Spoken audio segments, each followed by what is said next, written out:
Hello friends, मैं विपिन निषाद आप लोगों को नमस्ते प्रणाम करती हूँ। आपके बीच एक छोटी सी रचना लेके आई हूँ। आप सुने और बताएं आपको कैसी लगी।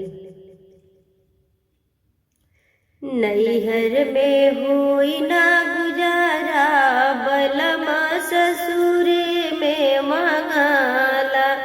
नैहर में होई ना गुजारा, बलमा ससुरे में मंगाला। ससुर में मंगाला, ससुर में मंगाला, बलमा ससुर में मंगाला। नैहर में होई ना गुजारा, बलमा ससुर में मंगाला।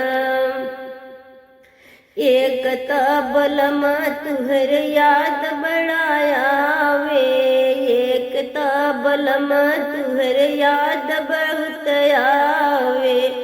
दूसरे सतावे बड़ा जाड़ा, बलमा ससुरे में मंगाला।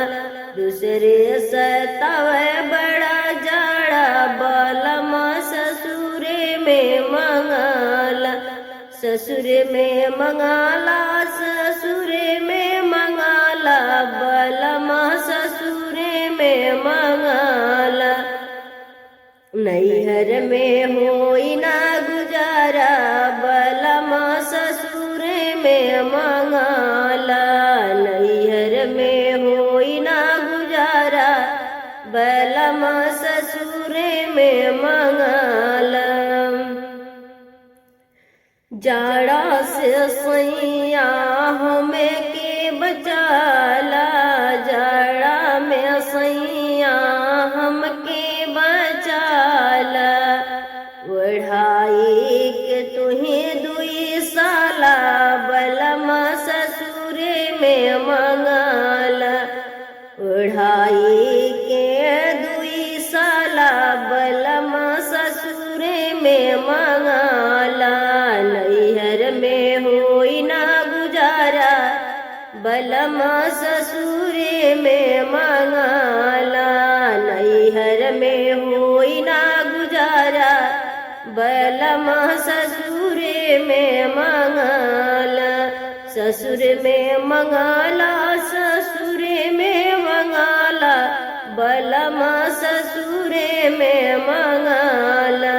नैहर में होई ना गुजारा, बलमा ससुरे में मंगाला।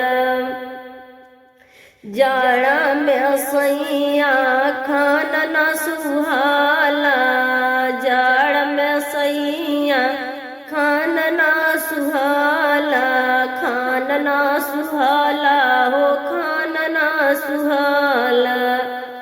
सथवा के सखी हमारे ताना, बलमा ससुरे में मंगाला। सथवा के सखी हमारे ताना, बलमा ससुरे में मंगाला। नैहर में होई ना गुजारा, बलमा ससुरे में मंगाला। नैहर में होई ना गुजारा, बलमा ससुरे में मंगाला।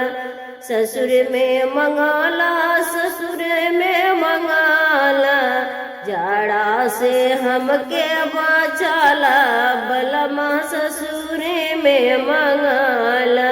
जाड़ा से हमके बचाला, बलमा ससुरे में मंगाला।